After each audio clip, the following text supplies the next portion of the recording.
नमस्कार, मैं जितेंद्र चतुर्वेदी। बात उस रहस्य की करेंगे जो इलेक्टोरल बॉन्ड ने खोलकर रख दिया है और जिसके कारण कई राजनीतिक दलों के पैरों के नीचे की जमीन खिसक गई है तो कई की बोलती बंद हो गई है। भाजपा तो उसमें फंसी ही हुई दिखाई दे रही है, लेकिन उसके अलावा और भी कई राजनीतिक दल हैं जिनकी घिघी बंधी हुई है। उनको सूझ नहीं रहा है कि कहा क्या जाए, क्योंकि इलेक्टोरल बॉन्ड के खुलासे ने कई तहें और कई परतें खोल कर रख दी हैं। तो वो क्या है, उस पर बात करेंगे। साथ ही चर्चा इस पर भी करेंगे कि वो जो कहा जा रहा था कि पाकिस्तान की कंपनी ने इलेक्टोरल बॉन्ड लिए रखा है, उसने भी चंदा दे रखा है, तो उसका सच क्या है वो भी जानना बड़ा जरूरी है। तीसरी चीज जहां से हम लोग बात शुरू करेंगे वो ये कि सुप्रीम कोर्ट में क्या कुछ रहा। चूंकि 18 मार्च को सुनवाई होनी थी जिसमें एसबीआई भी रही, फिर वो जो बार काउंसिल ऑफ इंडिया के चेयरमैन ने प्रेसिडेंट ने एक पत्र लिखा था जिसमें इलेक्टोरल बॉन्ड से जुड़े हुए जो निर्णय है उस पर वो चाहते थे कि रिव्यू, तो उसमें क्या कुछ रहा। फिर एक इस बात को भी लेकर वहां पिटीशन लगाई गई थी कि अप्रैल 2019 से पहले का जो इलेक्टोरल बॉन्ड से जुड़ा हुआ आंकड़ा है वह भी जो है सामने आए।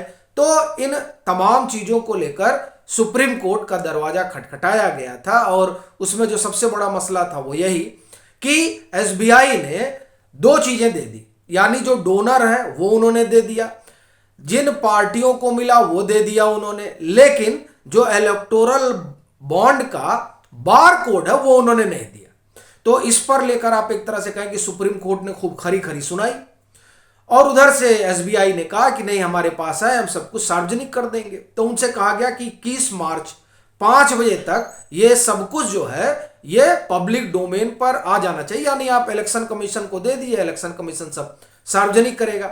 दूसरा कहा गया कि आप फिर हमको हलफनामा दाखिल करिए यहाँ कि क्या क्या आपने दे रखा है। तो एक चीज तो ये हुई। दूसरा उसमें जो मसला रहा कि इलेक्टोरल बॉन्ड से जुड़ा हुआ जो निर्णय है उस पर रिव्यू, तो उसको आप एक तरह से कहें कि चूंकि अब वो सीजीआई की बेंच है तो उसको सिरे से नकार दिया गया कि ये एक प्रचार का सिर्फ जरिया भर है कि इस तरह का आप जो है एप्लीकेशन डाल दीजिए कि नहीं इलेक्टोरल बॉन्ड का आप रिव्यू करिए। आपको ध्यान होगा कि प्रेसिडेंट को भी पत्र लिखा गया था कि आप जो इसमें इंटरफेयर करिए, तो वो सारी चीजें तो एक तरह से आप कहें कि आई गई हो गई। जो उसमें तीसरी बात थी सुप्रीम कोर्ट में वो ये कि अप्रैल 2019 से पहले वाला भी आए, तो उसमें सुप्रीम कोर्ट ने कहा कि इससे जो है एक मॉडिफिकेशन वाला हो जाएगा। तो अभी जो आप एक कहें स्थिति है वो यही है कि अप्रैल 2019 से और जो 24 तक का अभी सारा आंकड़ा है वो जो भी आंकड़ा इलेक्टोरल बॉन्ड से जुड़ा हुआ वो सब कुछ एसबीआई जो है वो आप एक तरह से कहें कि सौंप देगी इलेक्शन कमीशन को और इलेक्शन कमीशन उसे अपनी वेबसाइट पर डालेगा। अब जो बात ये अप्रैल 2019 से पहले वाले आंकड़े की है, तो आप देखिए कि उसी ने तो सबसे बड़ा रहस्य खोला है और वो 17 मार्च को इलेक्शन कमीशन ने पब्लिक डोमेन पे डाल दिया था। 14 मार्च को जो जानकारी थी उससे आगे की आप एक तरह से कहें कि जानकारी वो निकल कर आई 17 मार्च में, जो कुछ इलेक्शन कमीशन ने डाला और उसमें कई रहस्य खोले और उस रहस्य ने उन तमाम राजनीतिक दलों के पैरों के नीचे की जमीन खिसकाई है जो बड़े अलंबरदार बने फिरते हैं पारदर्शिता के बारे में। और जब ये कह रहा हूं तो अपना सीधा सरोकार कांग्रेस से है। राहुल गांधी की बड़ी भारी सभा हुई मुंबई में और वहां उन्होंने तमाम तरह की बड़ी बड़ी डींगे मारी। बड़ा सवाल यह है कि जिस इलेक्टोरल बॉन्ड को वो ये कह रहे हैं कि ये दरअसल और ईडी सीबीआई को कि इसके जरिए जो है ये एक्सट्रॉशन चला रही है सत्ताधारी दल, सवाल यह है कि वो तो नहीं बता रही है, वो चलिए छुपा रही है। और यही बात प्रशांत भूषण ने भी उठाई सुप्रीम कोर्ट में जब पूरे मामले की सुनवाई हो रही थी कि देखिए 2-3 राजनीतिक दलों ने तो बता दिया कि उनको किसने किसने चंदा दिया है, लेकिन जो सत्ताधारी दल वो बता ही नहीं रही है। असल में यही बड़ा सवाल है कि कांग्रेस ने क्यों नहीं बता दिया। जब राहुल गांधी ये कह रहे हैं कि इलेक्टोरल बॉन्ड सबसे बड़ा भ्रष्टाचार है, तो कम से कम उनकी पार्टी को बताना चाहिए कि 1950 करोड़ रुपए जो उनको इलेक्टोरल बॉन्ड के जरिए मिले हैं वो किसने दिए, इसका रहस्य उद्घाटन होना चाहिए। लेकिन कांग्रेस ने ये बताने का साहस नहीं जुटाया। क्यों नहीं जुटाया? वो इसलिए भी नहीं जुटाया क्योंकि छत्तीसगढ़ में भी इनकी सरकार रह चुकी है, राजस्थान में भी इनकी सरकार रह चुकी है, तेलंगाना में इनकी सरकार है, हिमाचल प्रदेश में इनकी सरकार है। न मालूम अगर ये बता दें कि किसका इलेक्टोरल बॉन्ड था, कौन हमारा डोनर है, तो उससे मामला बैकफायर न कर जाए। क्योंकि यहां बैकफायर करने का बड़ा डर है कि आप पता चल रहा है कि पड़े हुए हैं सत्ताधारी दल के पीछे और मालूम पड़ा कि उन्हीं से आपने भी पैसे ले रखे हैं, यानी उसने आपको भी चंदा दिया है। तो इस लिहाज से सबसे बड़ा सवाल तो यह उठता है कि कांग्रेस ने क्यों नहीं जारी किया। दूसरी चीज, टीएमसी ने भी कोई आंकड़े नहीं दिए हैं कि उसको किसने पैसे दिए। अच्छा, टीएमसी कह रही है कि देखिए हमको तो पता ही नहीं, आई डोंट नो कि किसने पैसे दिए। लीजिए हाल, इलेक्टोरल बॉन्ड के जरिए पैसे आए और पता ही नहीं है टीएमसी को। इससे बड़ी हास्यास्पद चीज क्या हो सकती है? देखिए, भाजपा ने कहा कि हम तो नहीं बताएंगे, जो मौजूदा रूल है उसके हिसाब से हम नहीं बताएंगे। लेकिन टीएमसी क्या कर रही है? टीएमसी कह रही है डोंट नो डोनर, हम तो डोनर को जानते ही नहीं है। लीजिए आप, 1700 करोड़ रुपए के आसपास जो है, 1800 के आसपास मिले हैं टीएमसी को, और टीएमसी को पता ही नहीं है। अब इससे बड़ी चीज क्या हो सकती है? तो अब ये भी हजम कर गए। देखिए, ठीक है, भाजपा तो नहीं बता रही, वो तो कह रही कि कानून है उसके हिसाब से हम नहीं बताएंगे, लेकिन कम से कम भाजपा टीएमसी को बता देना चाहिए था, कांग्रेस को बता देना चाहिए था। 1707 पाए ये लोग।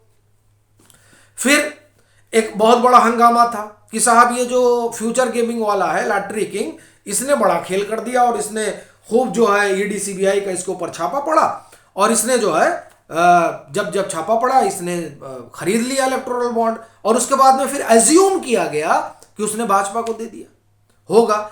लेकिन ये जो नई जानकारी 17 मार्च को साझा की इलेक्शन कमीशन ने, उससे दो बड़ी चीज निकल कर आई। एक बात निकल कर आई ये लॉटरी किंग फ्यूचर गेमिंग वाले के बारे में, और दूसरा आया मेगा इंजीनियरिंग के बारे में।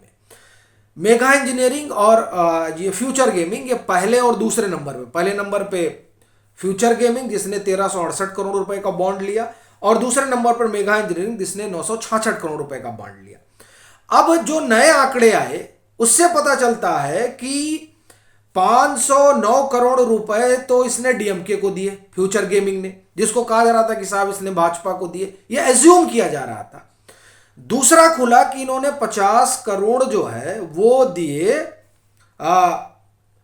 मेगा इंजीनियरिंग ने 50 करोड़ दिए जेडीएस को, और मेगा इंजीनियरिंग ने ही अगर आप देखें तो 105 करोड़ दिए डीएमके को। अब जिस मेगा इंजीनियरिंग को एज्यूम करके भाजपा से जोड़ा जा रहा था, उसने डीएमके को भी दिए। 966 में से 966 करोड़ का उन्होंने बॉन्ड ले रखा था, तो उसमें 105 डीएमके को गया, 50 जो है जेडीएस को गया। ये बता रहे हैं इसलिए पता है, यानी ये पार्टियां, जैसे डीएमके ने बताया, जेडीएस ने बताया, इन लोगों ने बताया कि हमको कहां कहां से मिला, इसलिए पता चल रहा है। तो अब इससे एक चीज तो पता, एक बात तो मालूम हो गई कि फ्यूचर गेमिंग हो या मेगा इंजीनियरिंग हो, इन्होंने जो इलेक्टोरल बॉन्ड खरीदे हैं, ये जो एज्यूम किया जा रहा था कि सब भाजपा के पास गया, ये ऐसा लगता है कि बैकफायर कर रहा है। क्योंकि जो अभी तक के आंकड़े हैं उसमें लग रहा है कि नहीं साहब, ये तो कई जगह गया है, अभी 2 पार्टियों का निकला है, आगे अभी और जब चीजें आएंगी बाहर तो और खुलासे होंगे। तो इससे जो है कई राजनीतिक दल जो ईमानदारी का ढिंढोरा पीटते हैं वो मुंह दिखाने लायक नहीं रह जाएंगे। तीसरी चीज, ये जो हब पावर कंपनी है जिसने इलेक्टोरल बॉन्ड ले रखे, उसको लेकर कहा गया कि साहब ये पाकिस्तान की कंपनी है। इस पर न्यूज लॉन्ड्री ने खबर की है। न्यूज लॉन्ड्री ने बाकायदे इसको आप एक तरह से कहें इस कंपनी की रेकी की, और पाया कि नहीं ये तो दिल्ली बेस्ड ही है। लेकिन दिल्ली बेस्ड है पर ऐसा मालूम पड़ता है कि ये सेल कंपनी है, क्योंकि जब न्यूज लॉन्ड्री वहां गई तो उसने पाया कि जिसके पते पर, जिसके नाम पर वो कंपनी रजिस्टर्ड है, वो साहब जो है वहां नहीं रहते हैं, लेकिन पहले वो रहते थे और उनका जो है मकान भी उन्हीं के नाम पर है, मतलब अभी तक उन्हीं के नाम पर है। तो इस तरह से आप उसे सेल भी कह सकते हैं और ये भी कह सकते हैं कि वो दरअसल पाकिस्तान की तो नहीं है, वो दिल्ली बेस्ड है। तो ये तमाम रहस्य जो है वो निकल कर सामने आए हैं। अभी जो ताजा ताजा इलेक्टोरल बॉन्ड के नए आंकड़े, इलेक्टोरल बॉन्ड से जुड़े जो नए आंकड़े हैं। बाकी आपकी अपनी क्या राय है जरूर साझा करें। मतांतर से नहीं जुड़े हैं तो जुड़े, वीडियो को लाइक करें और खूब शेयर करें।